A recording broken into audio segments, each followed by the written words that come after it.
Glo julle dat daar beloftes is in die woord van God vir ons? Glo julle dit? Glo jy dat die Here al woord gegee het, profetiese woord, vir jou, vir die gemeente, vir ons dorp, vir ons land? Glo julle dit?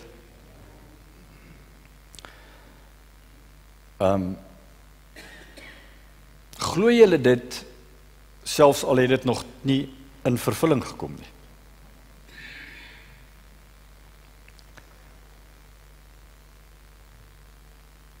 Glo julle dat dit nog in vervulling kan kom? Die feit is dat ons die Here se beloftes in vervulling moet roep. Die Here het 'n doel met sy skepping en omdat hy 'n doel het met sy skepping, het God beloftes daaraan gekoppel. En ons moet in geloof aanspraak maak op sy beloftes. Ons moet dit in vervulling roep, sodat hemel op aarde kan kom. Het jy al ooit so daaraan gedink? Daar is beloftes wat uitgaan, daar is beloftes wat al oor jou lewe gekom het, oor hierdie gemeente se lewe, en dit gebeur nie, en jy het nou eintlik al vergeet daarvan, want dit het dalk 15 of 20 jaar terug gebeur. Ons lees die Here se beloftes en in sy woord, en ons hoor wonderlike beloftes en profetiese woord wat uitgespreek word, en ons is geneig om te vergeet daarvan. Baie keer vat ons hierdie beloftes, ons vat dit, maar ons vat dit sonder die doel. En dan word die beloftes net 'n selfgefokuste, selfsugtige ding, terwyl die beloftes bestaan vir die doel wat God vooroe het. Wat hy vooroe het. In ons lewe, deur ons lewe.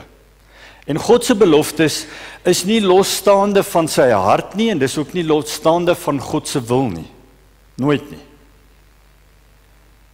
Ek het in die afgelope week so 'n bietjie op die spoor begin gaan van al God se beloftes en vir ons gemeente.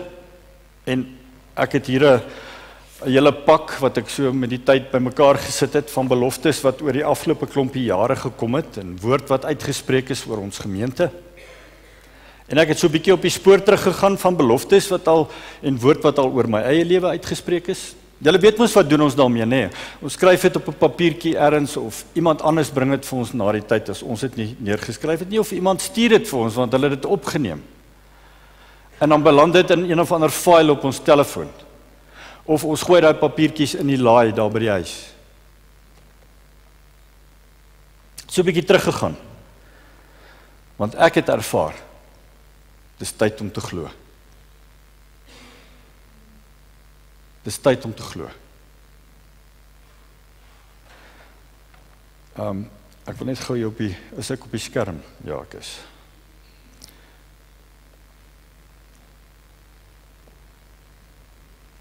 Dis tyd om te glo, julle. Die slegte nuus is, as ons nie bid nie, glo ons nie. Dink bietjie daaroor.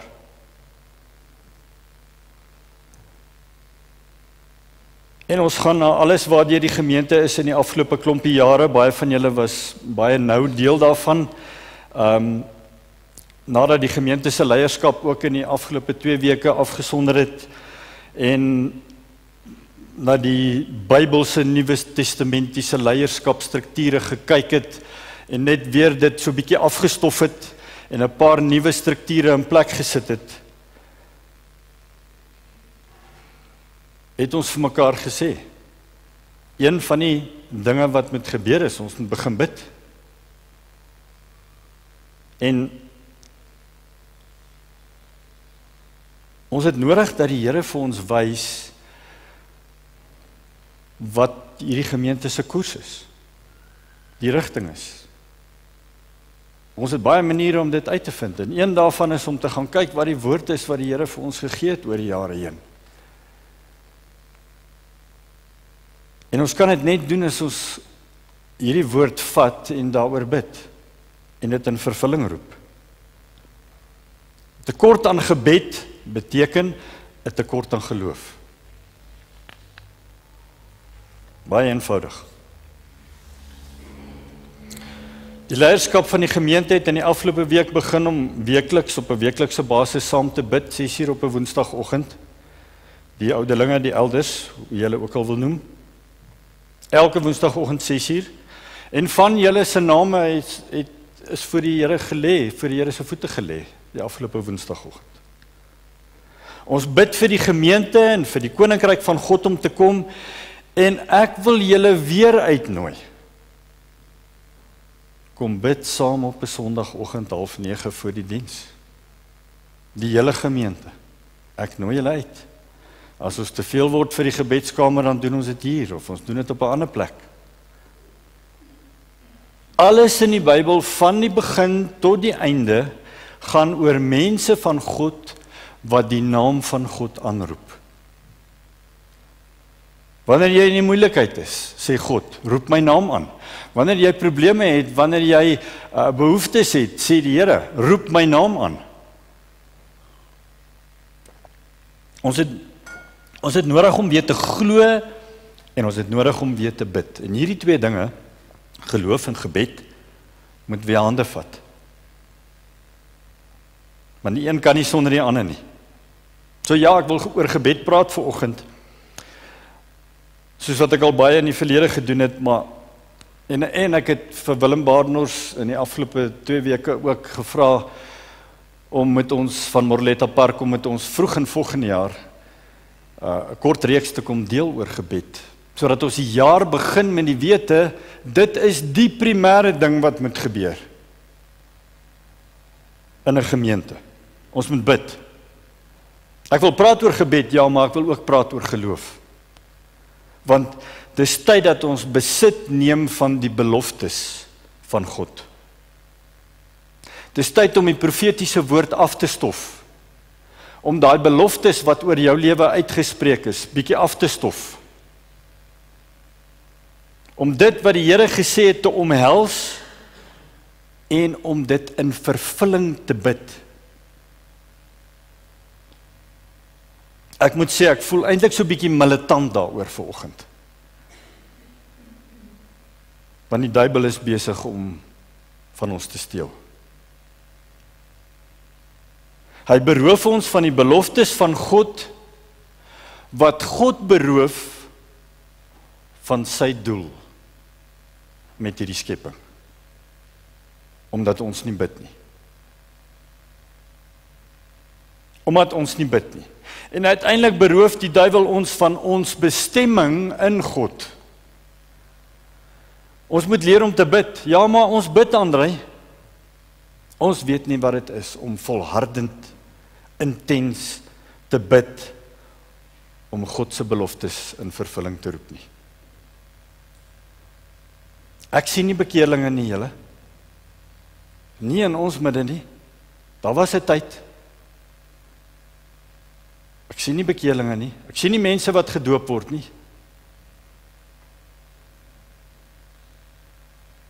Ek sien nie altyd 'n opgewondenheid oor die woord van God, en dat ons enigsins daarna uitsien om eendag dag en nag lofprysing te doen wanneer ons voor God se troon staan nie. Ek het net nou hierdie gedeelte uit Openbaring 4 vir julle gelees.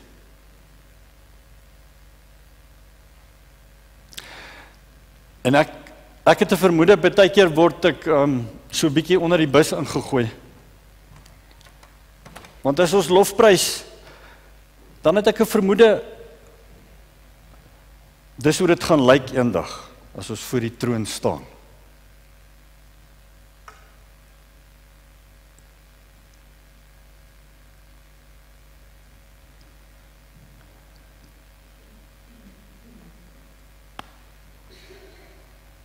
En ons gaan nie weet wat om ons aangaan nie. En ek het regtig 'n idee, ek wil nie omkyk nie. Maar ek dink, ek word so 'n bietjie onder die bus ingegooi. Want ons het nie 'n idee wat dit is en wat dit gaan wees, ek ook nie. Om eendag dag en nag voor God se troon te staan en om net te loof en te prys nie. En dit gaan nie so wees nie. Ons gaan nie weet hoe nie. Goed, ek het 'n bietjie afgedwaal. Gebed en geloof. Kom ons kyk na 2 skrifgedeeltes vanoggend. Ons geloof word gebou deur te weet wat in die woord van God staan en om dit te bid. As die gees van God soos 'n wind waai en daar is nie 'n vuur wat hy kan aanblaas nie, dan kan herlewing nie plaasvind nie. Dan kan herlewing net nie gebeur nie. 2 disippels was op pad na Emmaus, net nadat hulle Messias oorlede is. Hulle het gedink hy's dood en hy was die beloofde Messias, hy's nie meer daar nie, en 'n man het saam met hulle gestap, hulle het nie geweet dis Jesus nie. En Jesus het met hulle die skrifte vir hulle oopgebreek, né? Hy het met hulle uit die skrif uitgelê.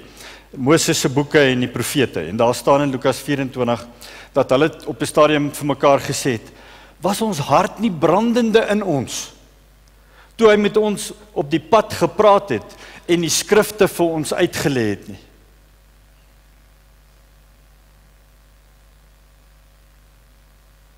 En of ons dit nou wil weet of nie, of ek dit nou wil weet of nie, of jy dit wil weet of nie, herlewing begin nie by iemand anders nie. Herlewing begin by my en by jou.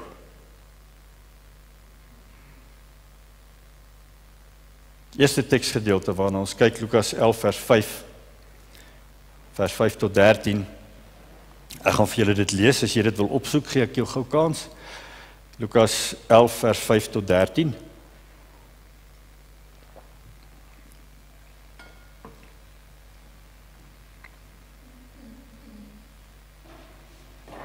Bekende gedeelte, altyd die gedeeltes wat ek vir julle gaan lees, bekende gedeeltes. Wie van julle sal 'n vriend hê en sal middernag na hom gaan en vir hom sê: "Vriend, leen my 3 brode. Want 'n vriend van my het van 'n reis af by my aangekom en ek het niks aan hom voor te sit nie." En die van binnekant sal antwoord en sê: "Moenie my lastig val nie. Die deur is al gesluit, man, en my kinders is saam met my al in die bed. Ek kan nie nou opstaan om vir jou te gee nie." Almal van ons weet hoe voel dit, né? Almal het tande geborsel en al die goedjies is gedoen en die kinders het hulle gebed opgesê en almal is bed toe en almal is aan die slaap en skielik, hier in die middel van die nag, klop iemand aan die deur of die telefoon lui. My telefoon het al 2 in die oggend gelui. En dan is dit huismoles ergens. My vrou gooi my met koppies en pierings en daai tipe van goed. En in die begin het ek vinnig so intoe gejaag, maar ek het daarom nou geleer oor die jare heen. Ek vra, hoe lank gooi sy jou al met koppies en pierings? Nee, 2 jaar. Dan sê ek, okay, dan kan ons wag tot môreoggend. Eerste plek, in die middel van die nag verwag jy die ergste. Dit is altyd ongemaklik. Dit is nooit 'n tyd wat pas nie. Is jy ernstig? Jy het brood nodig? Het jy nie daaraan gedink voordat jou vriend daar by jou aangekom het nie? Nee, Pel, gaan koop vir jou self brood. Gaan kry vir jou ergens brood. En dan in vers 8 sê hy, ek sê vir julle, al sou hy ook nie opstaan en vir hom gee, omdat hy sy vriend is nie.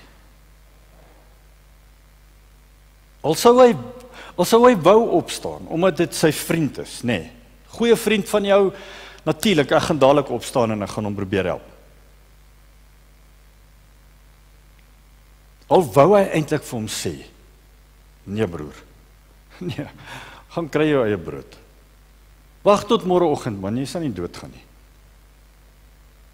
Staan hier, sal hy tog ter wille van hierdie persoon se onbeskaamdheid. Al sou hy nie opstaan omdat dit sy vriend is nie, sal hy opstaan as gevolg van sy vriend se skaamtelose vermetelheid. Die vermetelheid om daai tyd van die nag aan die deur te klop en vir brood te vra. Sal hy opstaan en vir hom gee soveel as wat hy nodig het. En ek sê vir julle, hoor wat staan hier. Bid en vir julle sal gegee word. Soek en julle sal vind. Klop en vir julle sal oopgemaak word. Vers 10. Want elkeen wat bid, ontvang. En hy wat soek, vind. En vir hom wat klop, sal oopgemaak word.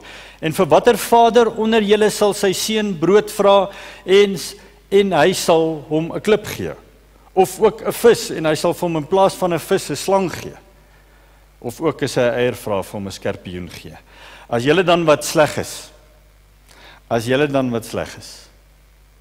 weet om die goeie gawes aan julle kinders te gee, hoeveel te meer sal die hemelse Vader die Heilige Gees gee aan die wat hom bid.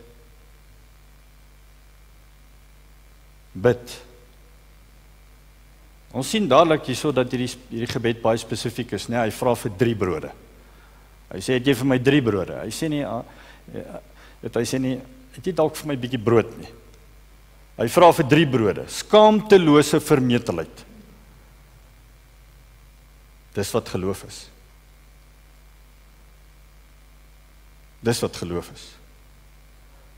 Om voor ons God te kom, ons God wat absoluut uniek en absoluut heilig is, en ons vra nie, asseblief Here, kan U nie dalk vir my 'n bietjie brood gee nie? God se genade en sy liefde, en die feit dat ons weet hoe groot dit is, maak dit vir ons moontlik om skaamtelose vermetelheid te hê, wanneer ons na God toe gaan. Dis die teksgedeelte in Lukas 11. Die ander gedeelte is in Lukas 18. Ek sluit net af daai gedeelte in Lukas 11, en ek sê vir julle bid en vir julle sal gegee word, met die klem op die woord bid, soek, met die klem op soek, en julle sal vind, en dan klop, en vir julle sal oopgemaak word, met die klem op klop. Ons gaan net nou daarna kyk. Lukas 18, vers 1 tot 8. En hy, Jesus,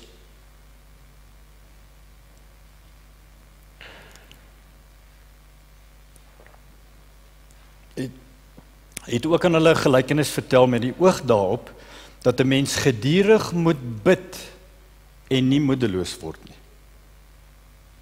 En gesê, daar was 'n regter in 'n stad wat God nie gevrees het en geen mens ontsien het nie. So wat hier eintlik staan is, natuurlik het hy God nie geken nie, hy het hom nie gedien nie, hy het nie 'n saak gehad met die Here nie, en hy sê hy het mense nie ontsien nie, met ander woorde, hy het ook nie 'n saak gehad met ander mense nie, hy het nie omgegee vir ander mense nie, hy het nie omgegee wat hulle van hom dink nie.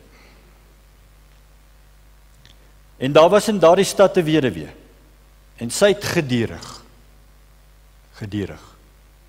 kort, na hom gekom en gesê, doen reg aan my teenoor my teeparty. En 'n tyd lank wou hy nie, maar daarna het hy by homself gesê, al vrees ek God nie en ontsien ek geen mens nie, tog sal ek, omdat hierdie weduwee my moeite gee, aan haar reg doen, sodat sy nie uiteindelik kom en my in die gesig slaan nie. So, sy rede hoekom hy eintlik maar op die ouend gehelp het, was net, hy was bang sy kom rand hom aan op 'n stadium. Vers 6. Toe sê die Here, hoor wat die onregverdige regter sê. Nee, hy gee nie om vir mense nie. Hy gee nie om wat mense van hom dink nie. So, Jesus sê, sal God dan nie reg doen aan sy uitverkorenes, wat dag en nag tot hom roep nie. Al is hy ook lankmoedig, met ander woorde, al vat hy lank om te antwoord. Al is hy ook lankmoedig in hulle geval, al antwoord hy nie dadelik nie, sal hy aanhou om hulle te ignoreer? Ek sê vir julle, dat hy gou aan hulle reg sal doen. So as 'n onregverdige regter, wat nie omgee vir mense nie, 'n bose regter eintlik, as hy optree as gevolg van hierdie vrou se volharding, hoeveel te meer nie ons Vader in die hemel wat ons liefhet nie. Maar as die Seun van die mens kom, hoor net hoe eindig hy. Sal hy wel die geloof op aarde vind? Sal hy wel die geloof vind van mense wat bid, omdat hulle glo? As jy nie bid nie, glo jy nie. En die Here sê, as hy kom, sal hy wel nog geloof vind. Sal hy wel mense vind wat nog bid, omdat hulle glo?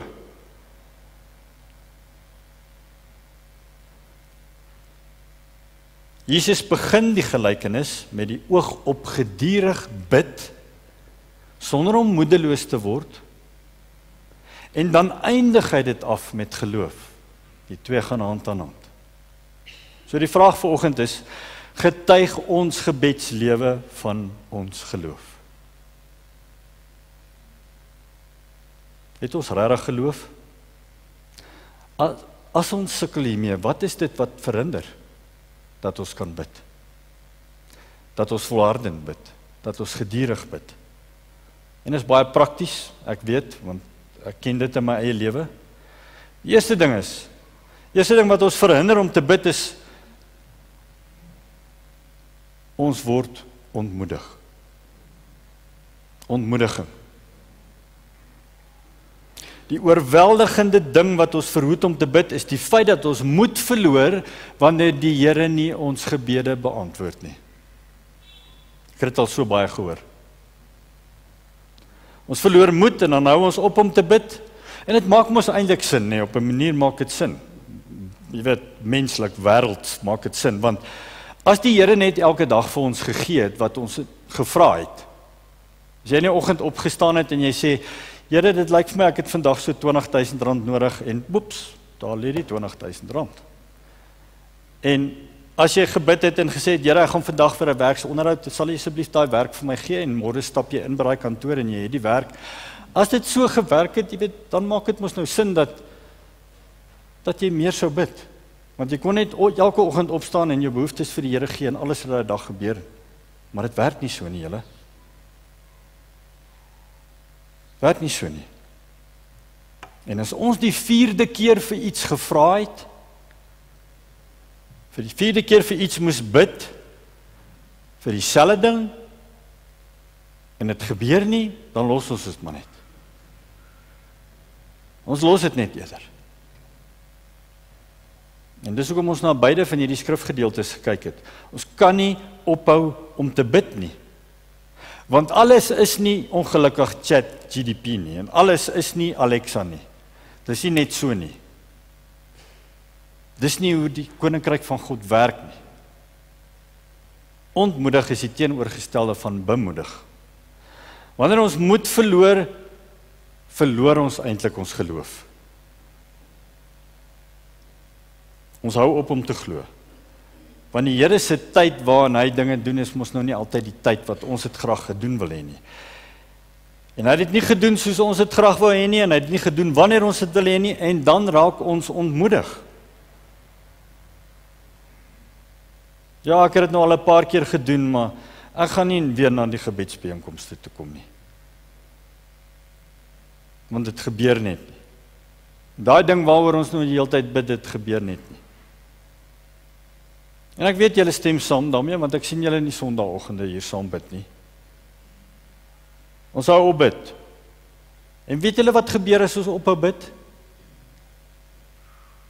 Uiteindelik wat gebeur, en dis baie erg. Die stem van die Here raak al hoe sagter en sagter en sagter. Wanneer ons gereeld bid en ons is sensitief vir die Here se stem, is ons geneig om die Here duidelik te hoor. Maar soos wat ons minder bid, raak sy stem al hoe sagter. En dit ontmoedig jou nog meer. 'n tweede ding wat ons gebede verhinder, is ons hou op om te glo. Ons hou net op om te glo. Ons hou op om te glo dat God se beloftes uit sy mond uitkom. Onthou julle wat ons gesê, die woord deur God geasem. Ons hou op om te glo dat dit God is wat hierdie woord, hierdie beloftes geasem het. Met sy doel voor oë. Ek het 'n vriend wat al baie vir my gesê het, ek is gestroop tot op die been. Julle sal hom nie ken nie, hy is nie van Ermelo nie, maar hy het al baie vir my gesê, gelukkig kan dit nie met my slegter gaan nie. Hy het al so ver gegaan as om vir my te sê, ek gee regtig nie meer om of die Here se beloftes waar word in my lewe of nie. Ek is rock bottom. En dan probeer ek hom altyd herinner om te sê, jy moet omgee. Jy is veronderstel om te gee. Want dis wat die Here sê. Jy moet glo in God se beloftes. Jy is dalk gestroop van alles, maar jy moet terugkeer na geloof. Jy kan nie ophou glo in die beloftes van die Here nie, anders minag ons die woord van God. Ons moet omgee oor dit wat God gesê het. Want dit gaan nie oor my nie. Dit gaan oor God. Dit gaan oor hom en oor sy doel. Dit gaan oor God se uiteindelike doel en nie oor my doelwitte in die lewe nie. Dit gaan oor my storie in sy storie.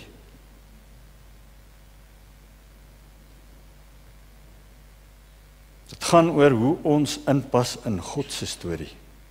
En die oomblik wat ons ophou glo, begin ons mos terugtrek.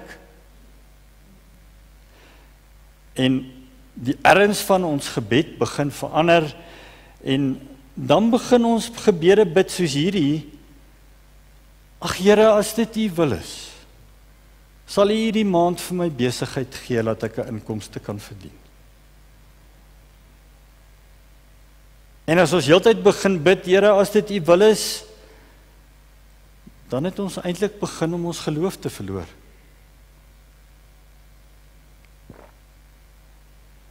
Dit is tyd om op te hou, as dit U wil is, gebede bid. En om aanspraak te maak op die beloftes van die Here in sy woord. Natuurlik het die Here 'n wil vir die skepping, 'n wil vir my lewe en vir jou lewe.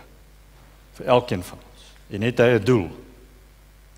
En ek weet, en ek klink dalk nou 'n bietjie pinksterig, maar as ons in ons doppe begin inkruip, wat die Here se beloftes aanbetref, en ons begin om ons gebede af te water op grond van dit wat ons ervaar, en ons begin sommer 'n teologie ontwikkel oor hoekom die Here nie ons gebede beantwoord nie, dan is ons in die moeilikheid. Ons moet die beloftes van die Here begin aangryp, want as die Here met jou praat, en jy weet hy praat met jou, dan roep jy versterkings in, om saam met jou daaroor te bid. Dis 'n wonderlike voorreg, nee, om deel te wees van 'n gemeenskap van gelowiges soos hierdie. Ons kan saam die Here aanroep. Jy kan mense bymekaar kry, in jou kleingroep, of net na diens hier, sommer net 'n paar mense vra en sê, hoorie, ek voel die Here het vir my iets gesê, wil julle nie asseblief saam met my daaroor bid nie? En een van die ander sê, joe, maar ek het dieselfde ervaring.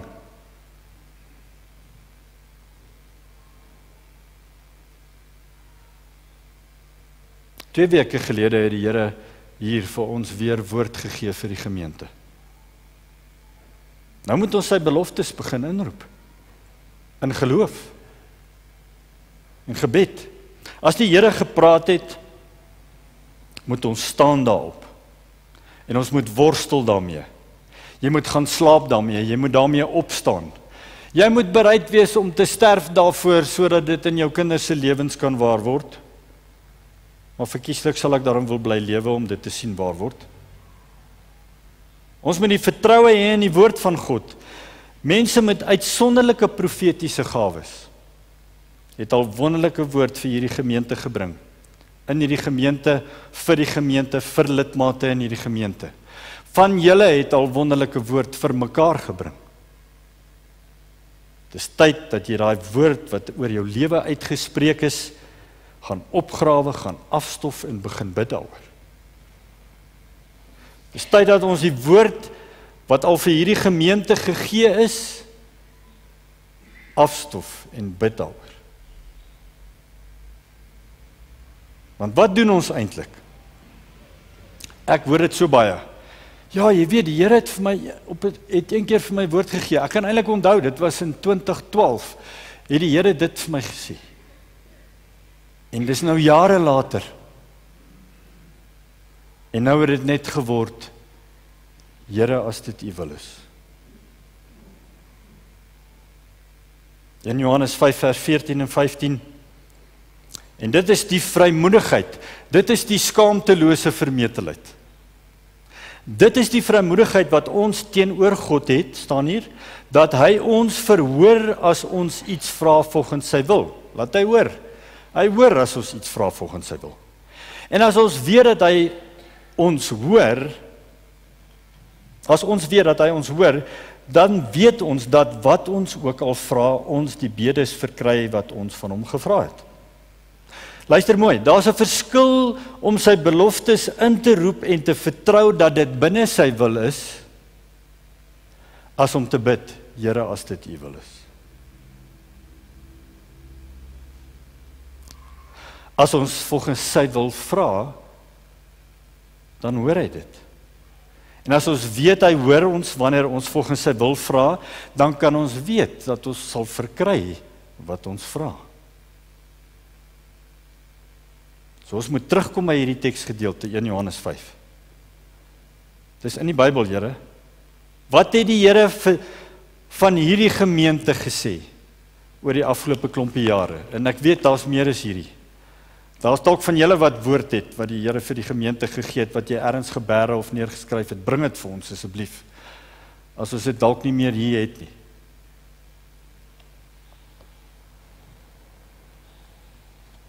Beloftes.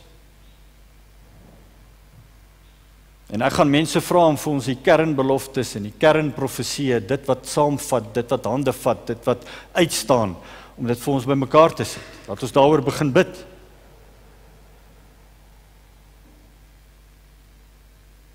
Vir 'n feit weet ek, dat hierdie gemeente geroep is om nasies te impakteer met die evangelie.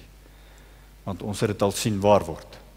Woord wat uitgespreek is oor hierdie gemeente en dit het waar geword. Vir 'n feit weet ek dat hierdie gemeente 'n plek is waar baie mense toegerus word en weggaan en in ander dorpe of ander plekke in ander lande selfs 'n impak gaan maak.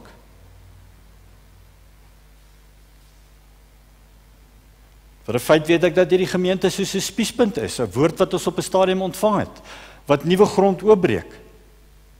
Ons het dit al sien waar word. Destyds nadat 'n groep van hierdie gemeente Israel toe was, en dalk sit hier van julle wat saam was, het die Here deur van daai groep profetiese liedere gegee. Ons het 'n hele serie gemaak daarvan. Die Ester serie. Van julle het dit dalk nog by die huis. En miskien moet ek die lofspan vra om bietjie weer te kyk daarna en net so bietjie af te stof en te kyk wat is daar wat geldig is, wat ons dalk van vergeet het. Net nadat hulle daai serie gemaak het Ester konferensies in ons land skielik begin. En is interessant dat ek in die afgelope 2 weke gesien het, daar's weer Ester konferensies wat besig is om te gebeur. Maar ek glo daar's baie meer hierin, wat ons nog net nie in vervulling gebid het nie.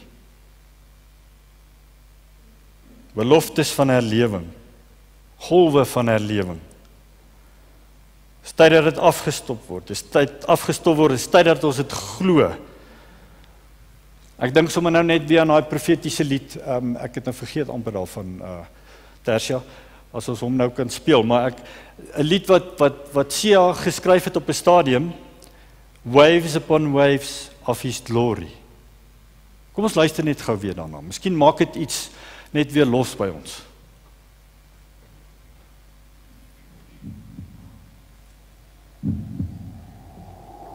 Wave upon wave upon wave upon wave of His glory, filling every heart, telling His story, breaking the crust, layers of dust with His glory. Wave upon wave upon wave upon wave of His glory. Wave upon wave upon wave upon wave of His glory, filling every heart, telling His story, breaking the crust, layers of dust with His glory. Wave upon wave upon wave upon wave of His glory. Wave upon wave upon wave upon wave of His glory, filling every heart, telling His story, breaking the crust, the layers of dust with His glory. Wave upon wave upon wave upon wave of His glory. Encounters of love, reaching as such the hearts of the living dead, spreading His fire, passion, desire, the songs of your surrender.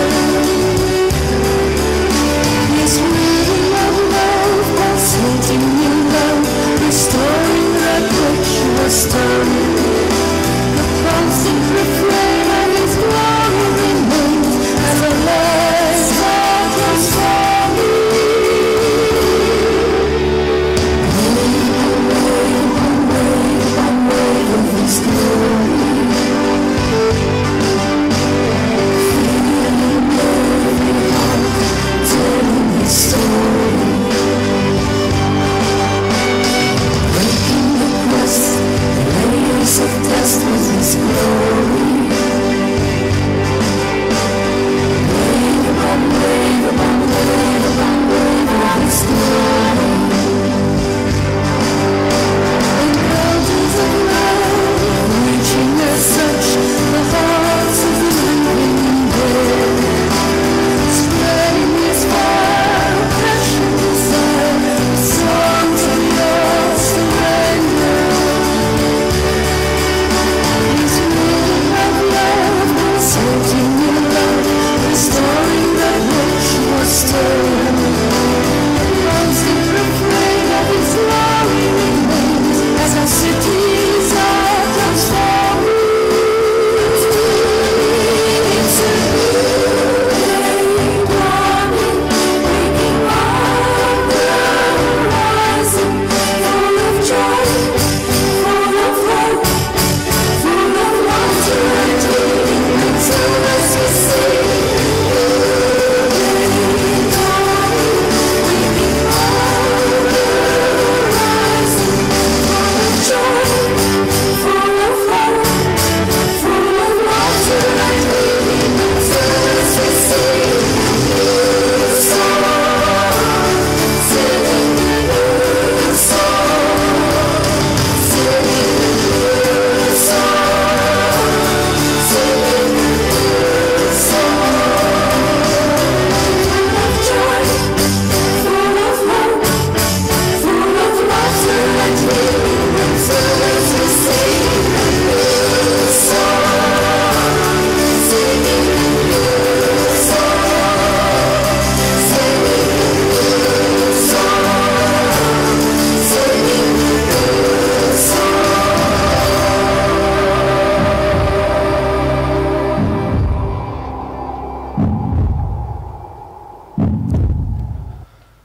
Dis die Here se storie. Nie ons nie.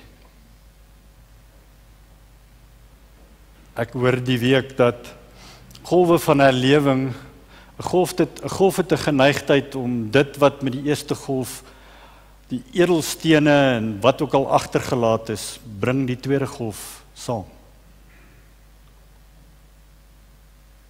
En ons het nodig om dit te ervaar. Waves of His glory. Ek ervaar is tyd vir 'n nuwe lied. Marjorie. En ek dink jy gaan hom skryf. Daar's so baie woord wat ek ontvang het. En baie van julle. Gaan stof dit af. Laat gelowiges saam met jou bid daaroor. Bid as 'n familie daaroor. Glo ons, al hierdie beloftes, al hierdie woord wat uitgespreek is, kan nog lewendig wees in die hand van God? As ons dit glo, sal ons dit bid. Eer die Here vir woord wat jy ontvang het, en bid dit in. En wanneer dit vir jou voel of jy niks het nie, jy's leeg en jy's op en jy's moedeloos, en jy voel daar's net mooi niks oor nie, dis nie waar nie. Dis nie waar nie. Daar's beloftes oor jou lewe. Of uit die woord van God, of uitgespreek deur ander mense deur die Heilige Gees. Daar's woord oor jou God, oor jou lewe, en daai woord is nie negatief nie. Want die Here sê die gedagtes wat ek oor jou bedink is gedagtes van voorspoed en nie teëspoed nie, is gedagtes van vrede en nie van onheil nie.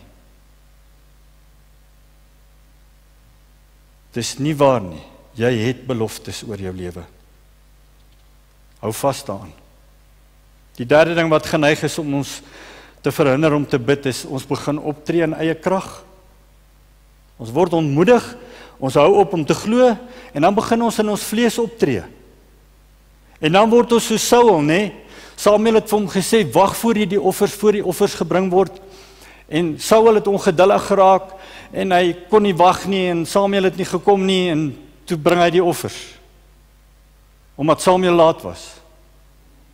En Saul het sy koninkryk verloor as gevolg daarvan.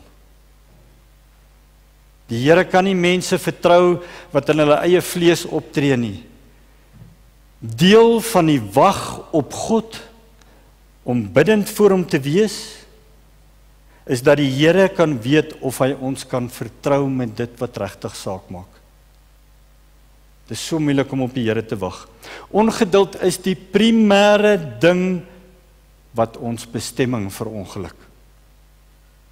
Ons kan nie dinge in ons eie hande neem wanneer die Here nie reageer, wanneer ons wil hy moet reageer nie. Ons moet so versigtig wees. Dit kan ons goddelike bestemming hier op aarde vernietig. Wanneer ons dinge in eie hande neem en dit werk nie uit soos wat ons gehoop het, dit werk uit nie, dan raak ons nog meer ontmoedig. En dan, die laaste ding, ons is geneig om oordrewe introspeksie te neem.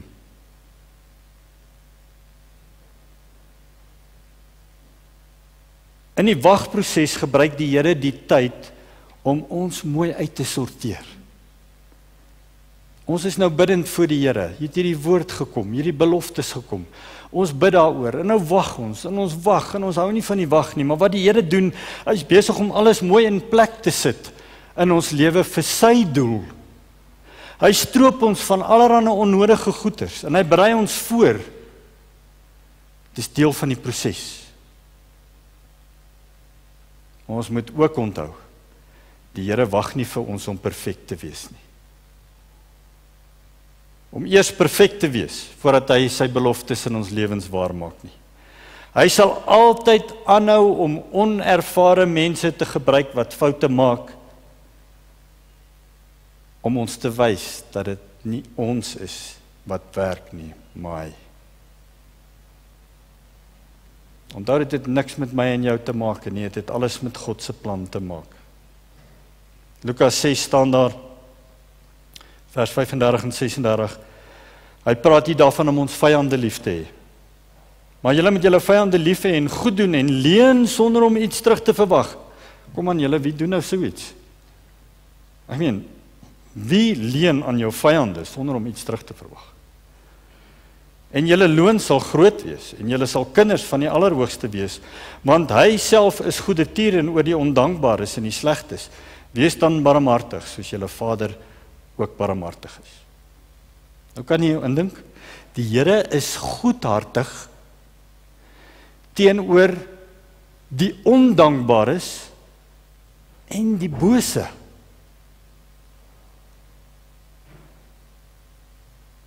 Hoeveel te meer sal hy nie goedhartig wees teenoor my en jou onperfekte mense, wat seuns en dogters is van die lewende God.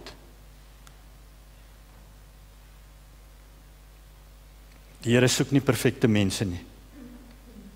Moenie oordadig introspeksie doen oor jouself nie. Wees net gehoorsaam. Wees vry in hom. Bid vurig vir sy beloftes om in jou lewe waar te word. Hou dit in gedagte. Dis tyd om te glo, is tyd om te bid. Glo in die eerste plek die belofte van die Here. Ons vind die beloftes van God in gebed, sy teenwoordigheid, om in sy woord en in sy teenwoordigheid te wees, sodat wanneer ons bid, ons besit neem van daai beloftes. Maar wees ook geduldig.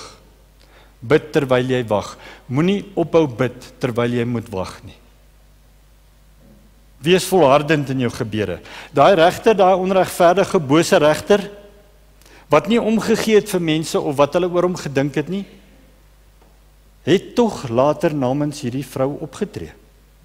Hoeveel te meer sal ons Vader, wat nie onregverdig is nie, wat baie omgee vir mense, wat sy seun Jesus laat sterf het vir ons,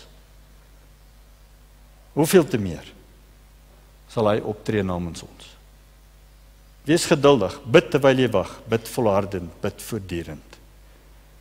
Jou gebed moet inteendeel toeneem terwyl jy moet wag. Om te vra is nie dieselfde om te soek nie, wat weer nie dieselfde is as om te klop nie. As dit in jou huis werk soos in ons huis, die kinders het nie gevra, pa, waar is die kremora nie? Hulle het gevra, ma, waar is die kremora? Want ma het geweet waar alles is. Om te vra is 'n goeie ding. Maar wat as ma sê, kyk in die regterkantste kas in die kombuis op die onderste rak. It's not on top, it's inside. Om te vra is 'n goeie begin. Maar jy kan vra soveel as wat jy wil, as jy nie soek nie, gaan jy dit nie kry nie.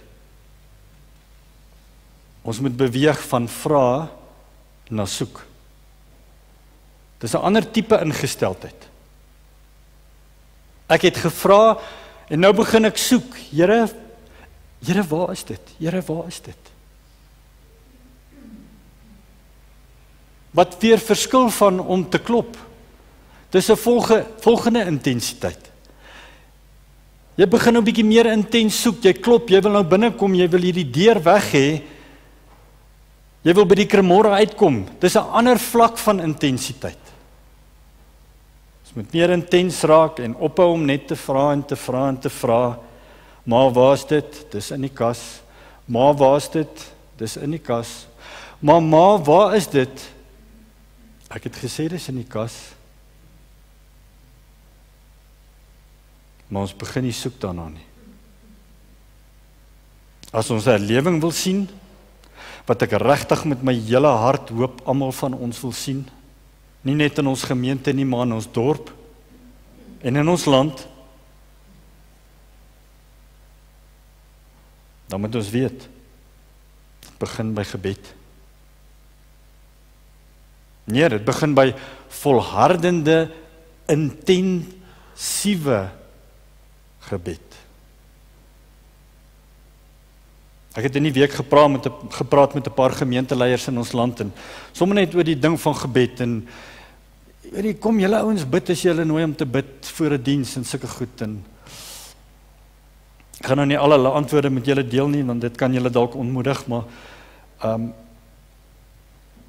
terloops, hulle sukkel maar net so mee daarmee, maar in plaas daarvan dat hierdie om te wag op die Here, om sy beloftes om waar te word.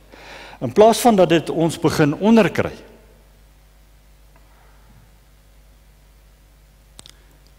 moet ons onsself bewapen.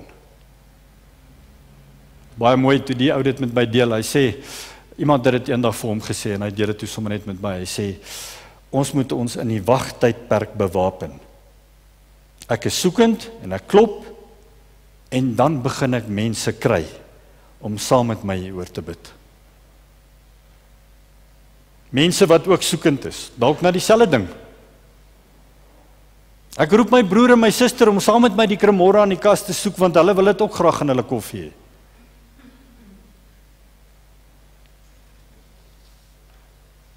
Ek gaan my in hierdie situasie waarin ek is, wat vir my voel ek het al my moed verloor, gaan ek myself begin bewapen. Ek gaan mense kry wat saam met my wagtend is. Mense wat dalk ook 'n deurbraak soek in hulle finansiële posisie. Hulle gaan bid vir my en ek gaan bid vir hulle en ons gaan bid vir mekaar en wat ook al die situasie is. Ons moet ophou om te lewe asof ons reeds deur die vyand verslaan is. Ons moet onsself bewapen. Die Here het beloftes gemaak en nou moet ons onsself bewapen. En hierdie vertraging in gebedsverhoring vat en sê, Here, dis vir my baie duidelik dat U besig is om iets in my lewe te doen, maar intussen, terwyl U dit doen wat gedoen moet word, en ek gee nie om dat U dit doen nie, Here, gaan ek mense kry om saam met my te begin bid hieroor, want ek staan op die woord en ek hou vas aan die woord en ek gaan dit inbid. Ons dink verder as net onsself. Ons moet koninkryk dink. Ons moet gemeenskap dink. Ons moet land dink. So wat gaan ons doen? Ons het nodig om te bid.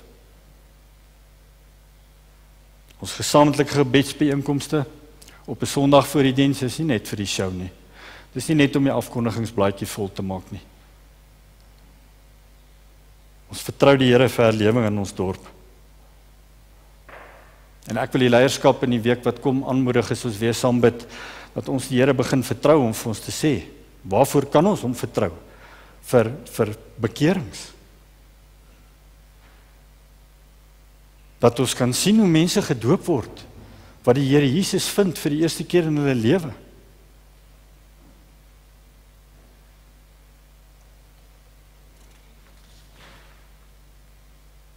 Ons gaan Sondag begin bid vir siele om in te kom. Ons gaan bid dat die wind van die Heilige Gees die vuur wat in ons harte gaan begin brand, kan aanblaas. Ons gaan bid dat ons gereed sal wees vir die golf van herlewing wat die Here gaan stuur. 'n Golf van herlewing waarvoor geen onbekeerde, ongeredde mens sal kan bly staan nie. Amen. Amen. Here, ons wil vanoggend vir U kom vra dat U ons gemoed, dat U ons harte, ons gedagtes net sal oopmaak vir hierdie begeerte om in gebed met U tyd te spandeer. En ons sien nou, Here, dit gaan nie net oor 'n gebedjie hier en daar, of 'n gebed by 'n selgroep, of 'n gebed by 'n byeenkoms op 'n Sondag nie. Maar ek weet, Here, U het oor waarskynlik al hierdie mense wat voor my sit, al 'n woord van bemoediging uitgespreek. 'n belofte uitgespreek. Almal wat hier sit het al ergens in die woord 'n belofte gelees wat U gemaak het. en wat ons graag sou wou waarsien in ons eie lewens.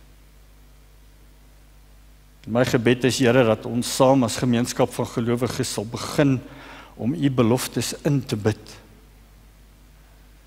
Ons weet, Here, U het U tyd. En ons weet, Here, somtyd sê U nee, en somtyd sê U wag 'n bietjie, en somtyd sê U dadelik ja. Maar wat ook al, Here, dat ons sal besef, dis nodig dat ons bid, want 'n tekort aan gebed wys eintlik maar dat ons 'n tekort aan geloof het. Bid vir elkeen wat hier sit, Here.